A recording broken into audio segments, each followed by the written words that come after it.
नमस्कार मित्रों, आज हम बीए थर्ड ईयर के अंतर्गत प्रथम यूनिट के अंतर्गत अंतर्राष्ट्रीय संबंध का क्षेत्र या उसकी विषय वस्तु के बारे में अध्ययन कर रहे हैं। इससे पहले हमने अंतर्राष्ट्रीय संबंध के अंतर्गत उसका अर्थ और उसकी प्रकृति के बारे में पढ़ा था, जिसके अंतर्गत हमने अंतर्राष्ट्रीय संबंध और अंतर्राष्ट्रीय राजनीति के अंतर को भी हमने जाना था। आज हम इसके विषय क्षेत्र या विषय वस्तु के बारे में अध्ययन कर रहे हैं। तो जिसके बारे में हम अध्ययन कर रहे हैं उसके अंतर्गत देखें तो सर्वप्रथम कि अंतर्राष्ट्रीय संबंध का जो विषय है ये एक नया विषय के रूप में है और आज हम इसको नए विषय के रूप में ही पढ़ते हैं। इस वजह से इसका जो क्षेत्र है या इसका दायरा जो अभी निश्चित नहीं हो पाया है। सर्वप्रथम 1947 में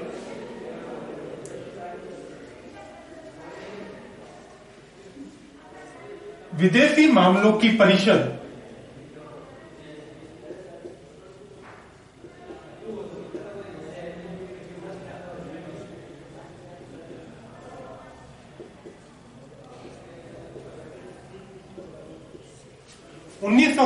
में विदेशी मामलों की परिषद के माध्यम से एक सम्मेलन आयोजित किया गया था और जिसके अंतर्गत एक प्रतिवेदन प्रस्तुत किया गया और उस प्रतिवेदन के अंतर्गत विदेशी संबंध के अंतर्गत चर्चा की गई थी, जिसके अंतर्गत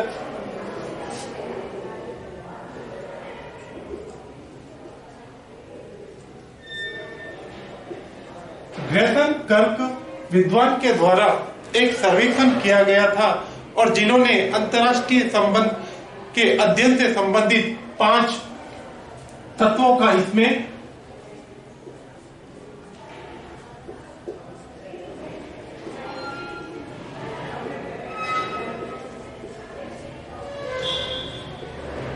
समावेश किया, अर्थात कि इस विदेशी मामलों की परिषद के अंतर्गत ग्रेसन कर्क की अध्यक्षता में एक सर्वेक्षण किया गया था, जिन्होंने बताया कि 5 तत्व या 5 बिंदु ऐसे होने चाहिए जिनका अध्ययन करने से हमें विदेशी या अंतर्राष्ट्रीय संबंध के बारे में, उसके क्षेत्र के बारे में हमें पता चल सके।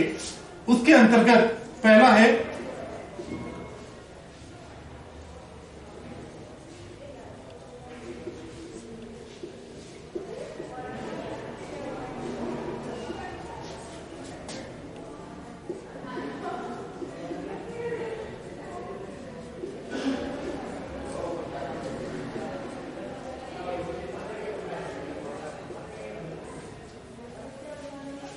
राज्य व्यवस्था और राज्य व्यवस्था के स्वरूप व उसकी कार्य प्रणाली का अध्ययन, अर्थात विदेशी संबंध अंतर्राष्ट्रीय संबंध को जानने के अंतर्गत हमें जो राज्य की व्यवस्था है और उसका जो स्वरूप है, जिस प्रकार ये बना है राज्य और उसकी कार्य प्रणाली यानी कि कार्य करने के उसके तरीके क्या हैं, किन तरीकों के माध्यम से वो दूसरे राज्यों से अपना संबंध स्थापित करता है, उसके बारे में अध्ययन किया गया है। इसके अंतर्गत दूसरा है कि शक्ति का अध्ययन,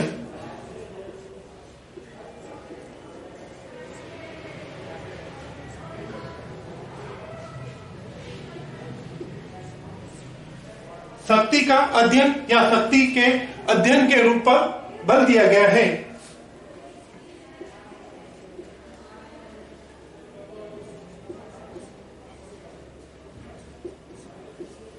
शक्ति के अध्ययन पर बल यानी कि कोई भी सर्वोच्च सत्ता या देश जो शक्ति के माध्यम से ज्यादा संबंधों के माध्यम से शक्तिशाली बनना चाहता है, उसके शक्तिशाली बनने से उसका जो है अधिकार अन्य राज्यों पर या अन्य देशों के साथ उससे संबंध जो है स्थापित होते हैं। तो इस शक्ति अध्ययन के साथ में ही हम आगे इसमें देखें तो अंतर्राष्ट्रीय स्थिति और महाशक्तियों की विदेश नीतियां, तीसरा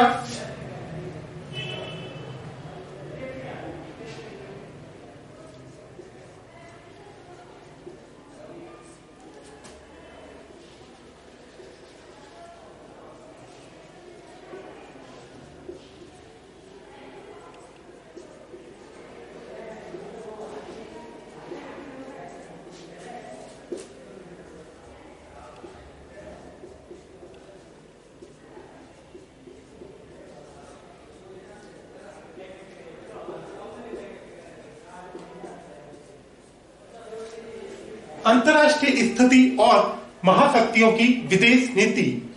आज के वर्तमान दौर में अनेक देश ऐसे हैं जो विकसित देशों की श्रेणी में भी आते हैं और अनेक देश ऐसे हैं जो विकासशील देशों की श्रेणी में आते हैं। तो उनकी वर्तमान स्थिति का अध्ययन किया जाता है और महाशक्तियों की विदेश नीति की बड़े बड़े जो विकसित देश हैं, उन विकसित देशों ने अपनी अन्य देशों के साथ में जो विदेश नीति कायम की है या जिस नीति के माध्यम से उन्होंने अन्य देशों के साथ संबंध स्थापित किए हैं, उनके बारे में इसमें चर्चा की जाती है। फिर अधिक स्थायित्व वाली विश्व व्यवस्था का निर्माण।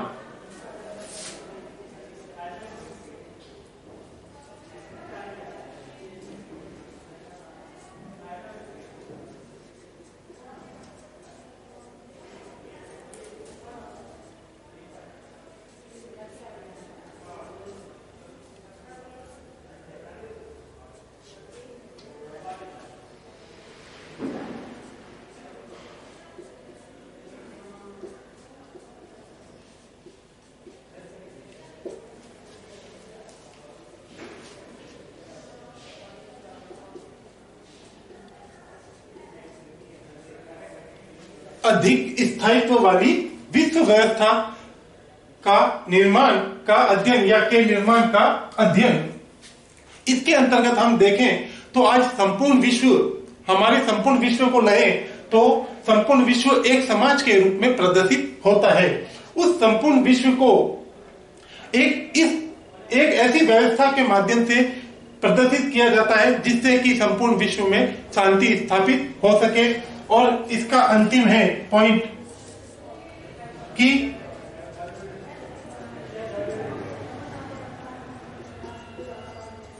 अंतर्राष्ट्रीय संबंधों में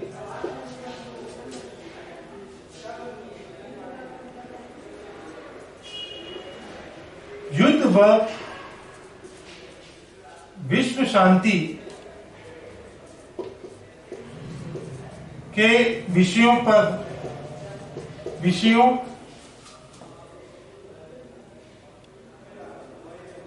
के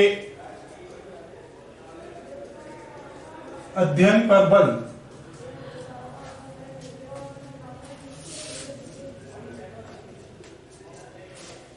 वे अंतर्राष्ट्रीय संबंध जिनके माध्यम से किन्हीं दो देशों के मध्य युद्ध की स्थिति बनी रहती है और युद्ध की स्थिति बनने के साथ में या युद्ध हो जाने के बाद में वहां पर किस प्रकार शांति व्यवस्था स्थापित की जा सकती है, इन मुद्दों पर जो है अध्ययन किया जाता है, इन विषयों पर अध्ययन किया जाता है।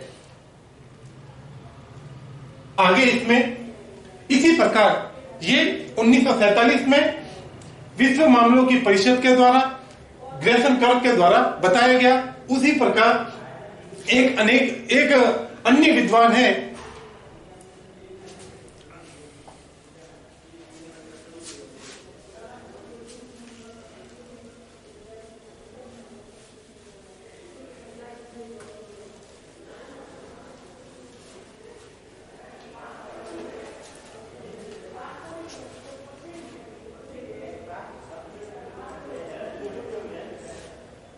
उन्नीस 1954 में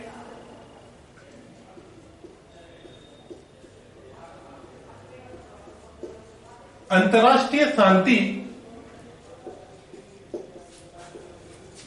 के कार्नेगी संस्था के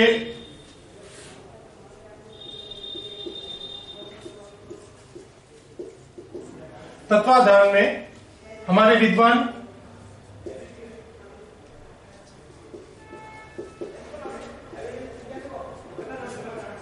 विंसेंट बार्कर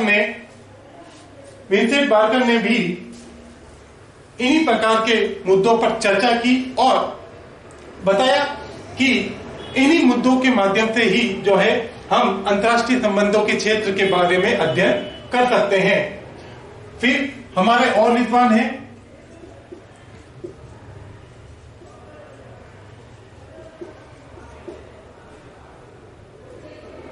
पार्मर व पार्किंस। इन्होंने अंतर्राष्ट्रीय संबंधों के विषय क्षेत्र के अंतर्गत आने वाले विषयों में या विषयों के संबंध में बताया कि हमें 4 दशक पूर्व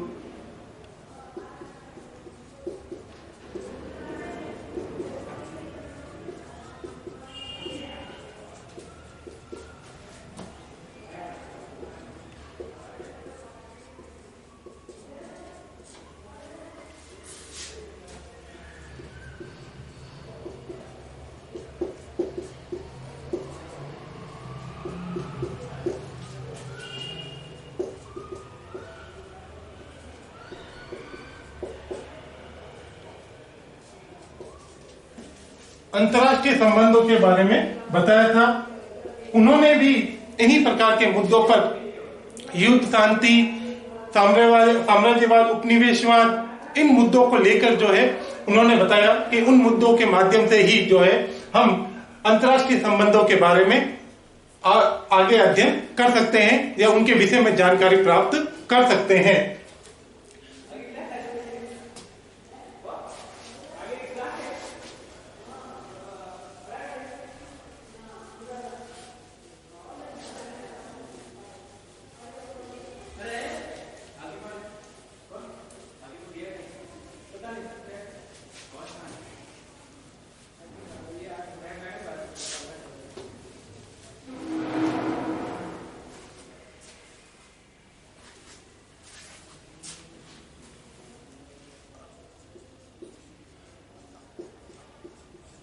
अंतर्राष्ट्रीय संबंधों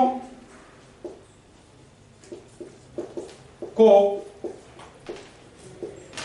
मुख्य रूप से या सामान्य रूप से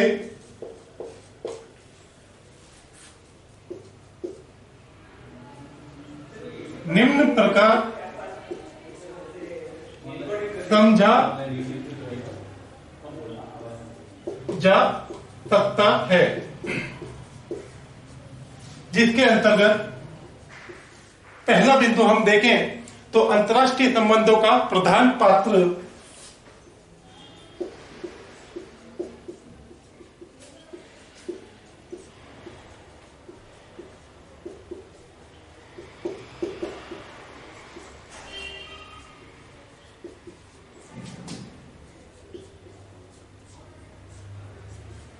अंतर्राष्ट्रीय संबंधों का प्रधान पात्र क्या हो सकता है? अंतर्राष्ट्रीय संबंधों का प्रधान पात्र हमारा मुख्य क्या होता है? राज्य होता है। राज्य के अंतर्गत राज्य क्या है और राज्य की सीमाओं के बाद उसका अन्य राज्यों से किस प्रकार संबंध निर्धारित होता है उसके बारे में अध्ययन किया जाता है। और जिसके अंतर्गत हम देखें तो राज्यों की सीमा के अंतर्गत हम अपने भारत देश को लें तो हम देखते हैं कि भारत के पड़ोसी देशों में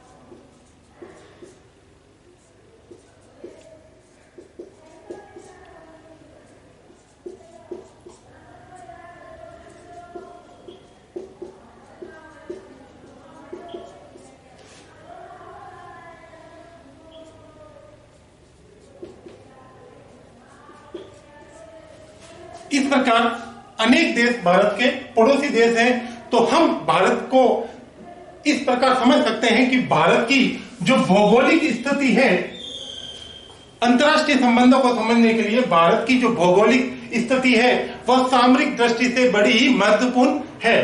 इन सामरिक दृष्टि से महत्वपूर्ण होने के साथ ही भारत एक विशिष्ट महत्व रखता है और उस महत्व के माध्यम से ही भारत इन राज्यों या अन्य राज्यों या देशों के साथ में अपने संबंध स्थापित करता है। तो साथ ही ये अन्य देश भी भारत के लिए विशिष्ट महत्व रखते हैं और भारत के साथ में ये अपना संबंध स्थापित करते हैं।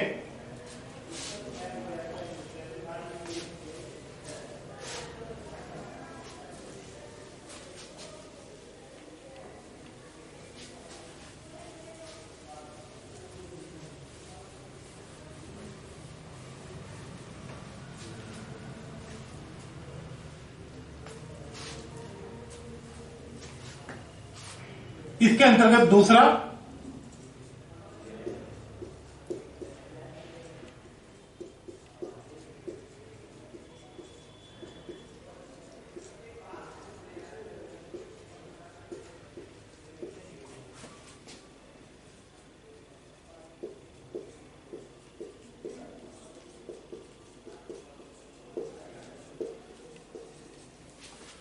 अंतरराष्ट्रीय संबंध शक्ति के अध्ययन पर बल देता है। उसके अंतर्गत देखें तो हमारे महत्वपूर्ण विचारक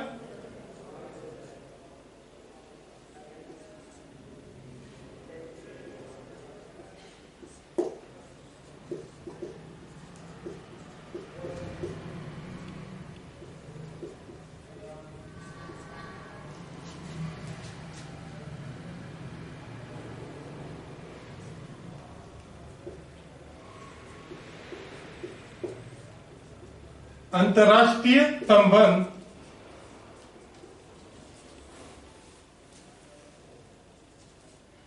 अन्य संबंधों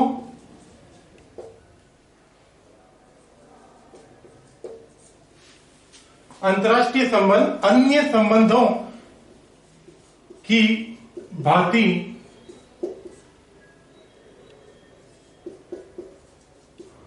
शक्ति के लिए संघर्ष है, जिसके अंतर्गत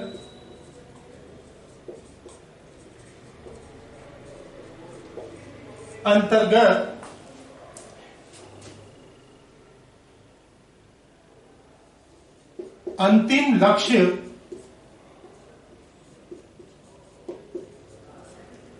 चाहे कुछ भी हो,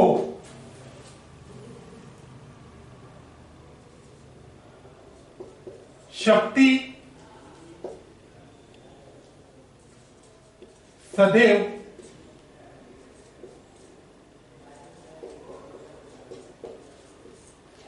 तात्कालिक लक्ष्य रहती है।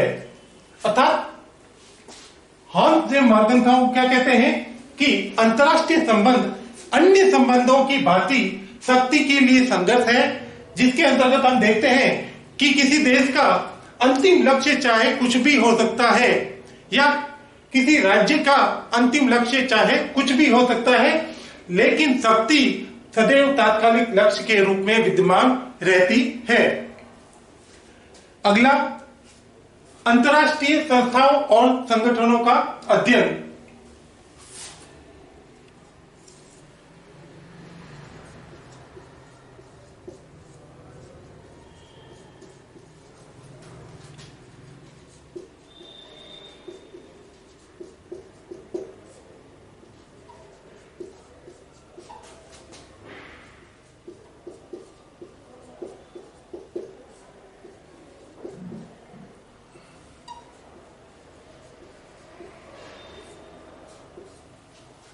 इसके अंतर्गत अंतरराष्ट्रीय संबंधों के अंतर्गत जो अंतरराष्ट्रीय संस्थाएं अपना बनती है और या अंतरराष्ट्रीय संगठन का निर्माण होता है, उनका अध्ययन किया जाता है, जिनके अंतर्गत बहुत से आर्थिक संगठन भी होते हैं, सैनिक संगठन होते हैं, राजनीतिक संगठन और प्रादेशिक और सांस्कृतिक संगठन जो का निर्माण होता है, उनका इसके अंतर्गत अध्ययन किया जाता है। उन अध्ययनों के अंतर्गत देखें तो ये सभी संगठन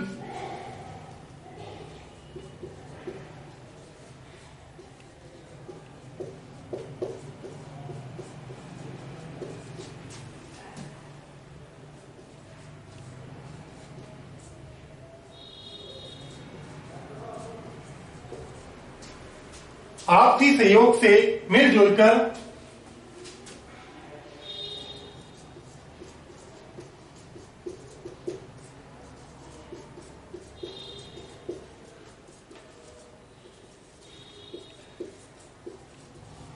संगठनों का निर्माण करते हैं।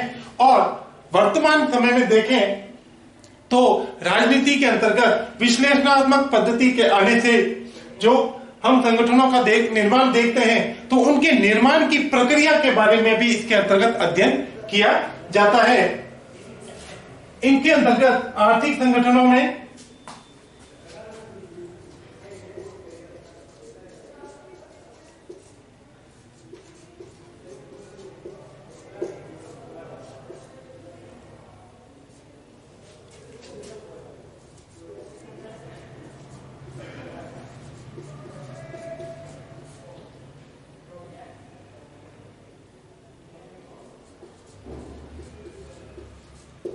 विश्व व्यापार संगठन,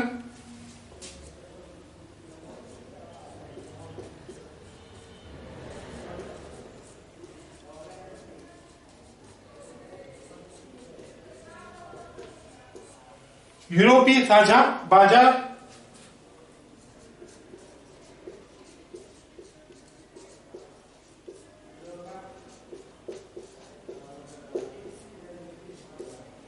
राजनीतिक संगठनों में हम देखें तो हमने देखा है कि राष्ट्र संघ का निर्माण हुआ था, उसके बाद में संयुक्त राष्ट्र संघ,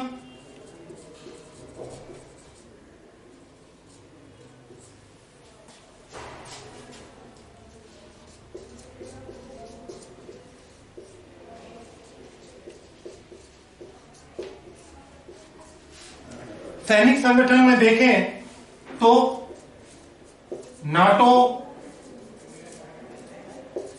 सीटो, वार्साई पैक्ट, सेंटो आदि संगठनों का निर्माण हुआ है।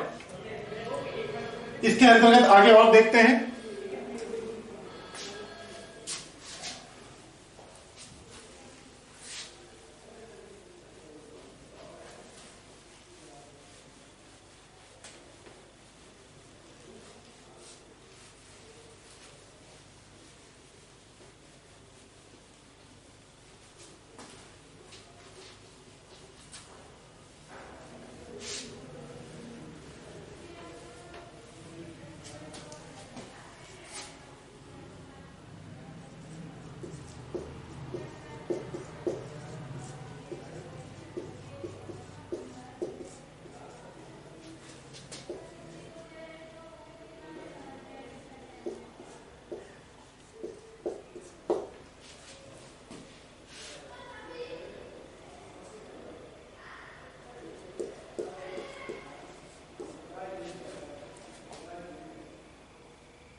प्रादेशिक संगठन के अंतर्गत अरब लीग, अमेरिकी राज्यों का संगठन, अफ्रीकी एकता संगठन, ये संगठन आते हैं। और सांस्कृतिक या अन्य संगठनों में यूनेस्को, विश्व मजदूर संगठन,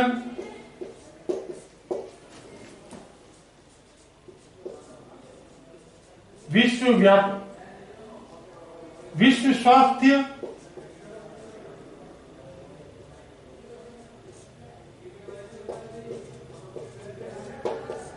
संगठन, ये सभी संगठन इसके अंतर्गत आते हैं। और इन संगठनों के निर्माण प्रक्रिया के बारे में भी अध्ययन किया जाता है और ये वर्तमान में किस प्रकार कार्य करते हैं उनके बारे में भी अध्ययन किया जाता है।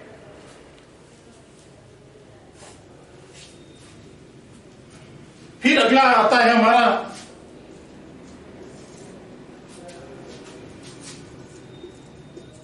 युद्ध व शांति की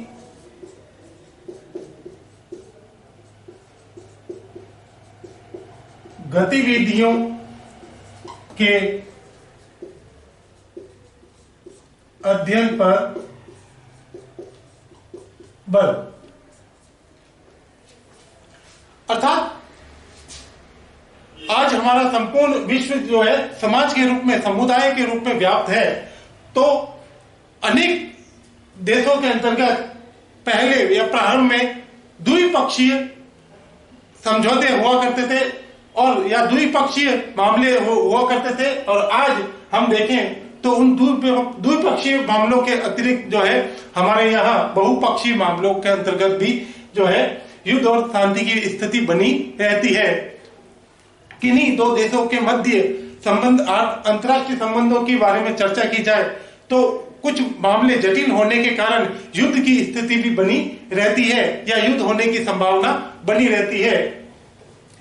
उन्हीं मामलों को देखते हुए हम युद्ध के स्तर को भी देखें तो आज युद्ध का स्तर बड़ा ही व्यापक हो गया है। आज हम हथियारों से युद्ध न करने के बजाय हम वाक युद्ध के अंतर्गत भी हम युद्ध के रूप में भूमिका निभाते हैं। देखें तो इसमें शीत युद्ध,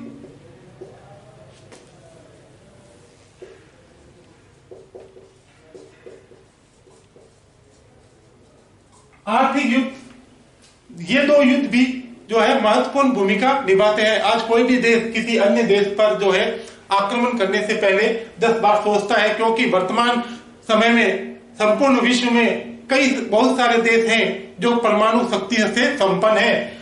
उन परमाणु शक्तियों से संपन्न होने के बाद वे सभी इस चीज से वाकिफ हैं कि हमारे यहाँ परमाणु का उपयोग होने से देश की जनता या विश्व की जनता का ही नुकसान है। इस वजह से उन्होंने युद्ध के अपने स्तर में कुछ परिवर्तन किया और उन्होंने युद्ध के अंतर्गत शीत युद्ध और आर्थिक युद्ध के अंतर्गत जो है उन्होंने अन्य देशों के ऊपर आर्थिक प्रतिबंध लगाने का कार्य किया है, जिससे कि अन्य देश जो है अपना आर्थिक रूप से विकास करने में असक्षम हो। शीत युद्ध के अंतर्गत उन्होंने युद्ध की नीतियों के साथ ही वाक युद्ध में पत्राचार, मीडिया, इनका उपयोग ज्यादा किया है, ताकि वो अपनी विचारधाराओं के माध्यम से अन्य देशों के खिलाफ जो है अपने गुस्से को या अपने विचारधाराओं को व्यक्त कर सके।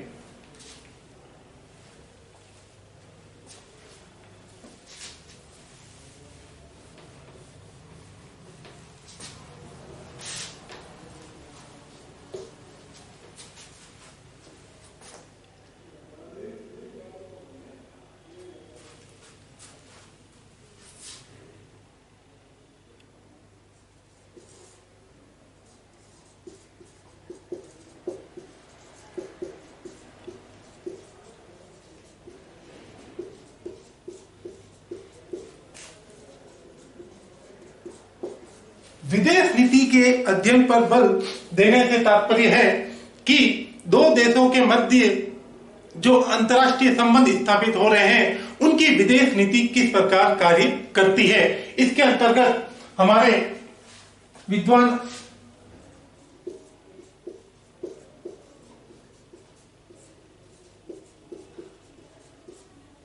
फेलिक्स ग्राफ कहते हैं कि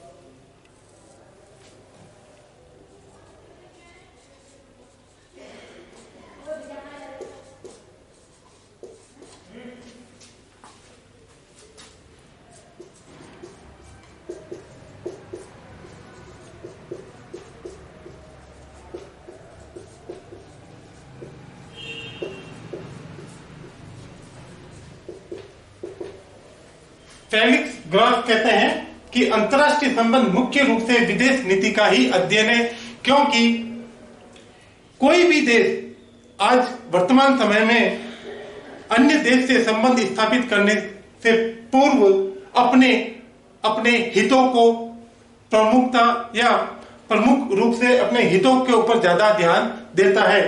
तो इन हितों को ध्यान में रखते हुए ही वह अन्य देशों के साथ में अपने संबंध स्थापित करता है।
अंतर्राष्ट्रीय कानून के अध्ययन पर बल। जिस प्रकार हमारा संपूर्ण विश्व एक समुदाय, एक समाज के रूप में मौजूद है, तो उस समाज में रहने वाले मनुष्य के लिए जिस प्रकार नियम, कायदे, कानून के आधार पर ही उसका जीवन निर्वाह होता है, उसी प्रकार अंतर्राष्ट्रीय संबंधों के अंतर्गत जो कानून बनाए जाते हैं, उन्हीं के द्वारा ही उनका जो है अन्य देश या अन्य राज्यों के साथ में संबंध स्थापित हो सकता है या होता है। अगला है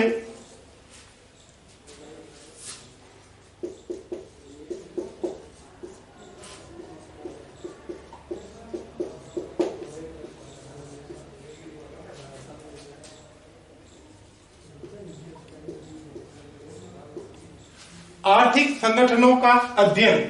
विश्व में ऐसी बहुत सी संस्थाएं हैं जो अन्य विकासशील देशों को, विकसित देश आर्थिक संगठनों के माध्यम से जो विकसित देश हैं, वो उनसे छोटे या विकासशील देशों को अपने अंतर्राष्ट्रीय संबंधों के माध्यम से ही जो उनसे व्यापार समझौते करते हैं, उन्हें भुगतान करते हैं और उनके हिसाब में कॉन्टेनर योजना संधि भी बनाते हैं।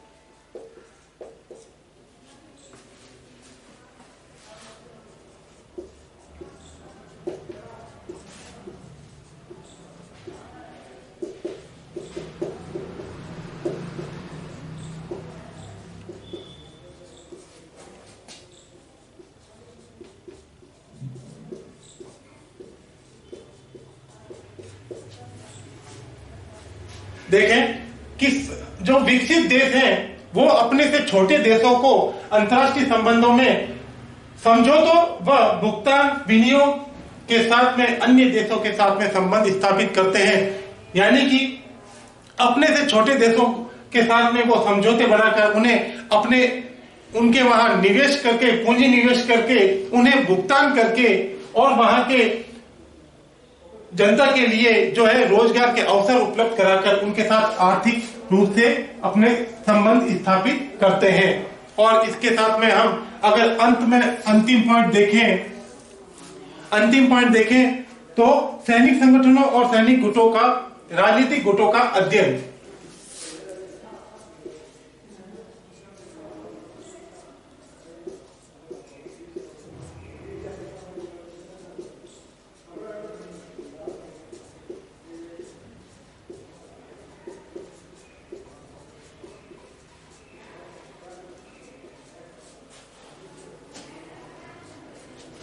अंतर्राष्ट्रीय संबंधों के अंतर्गत हम सैनिक गुटों के बारे में भी अध्ययन करते हैं और राजनीतिक गुटों के बारे में भी अध्ययन करते हैं।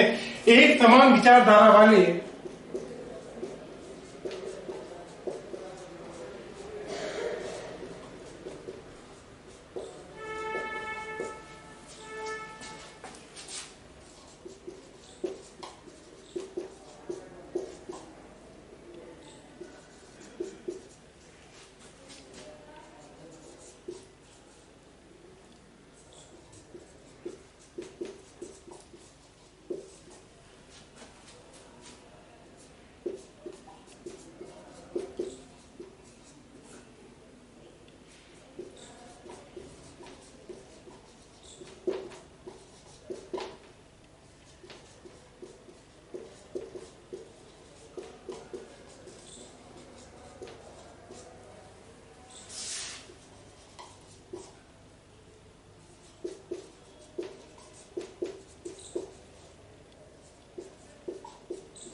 एक समान विचारधारा वाले देश आपसी सहमति से मिलकर एक संस्था या संगठन का निर्माण कर राजनीतिक गुट का निर्माण करते हैं। और ये राजनीतिक गुट ही जब आपस में मिलकर सैन्य समझौते कर लेते हैं, ये गुट आपस में मिलकर ही जब सैन्य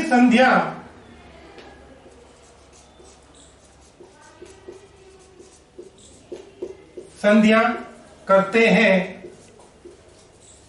तो यही गुट आगे चलकर सैनिक गुटों में परिवर्तित हो जाते हैं और इनकी सैन्य नीतियों के बारे में अध्ययन किया जाता है।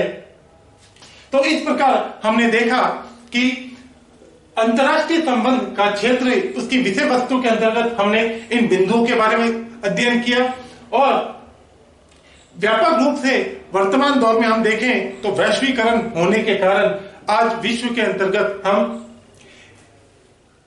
वैश्विक विचारधारा, वैश्विक तकनीक, उनके बारे में भी इसके साथ में अध्ययन किया जाता है।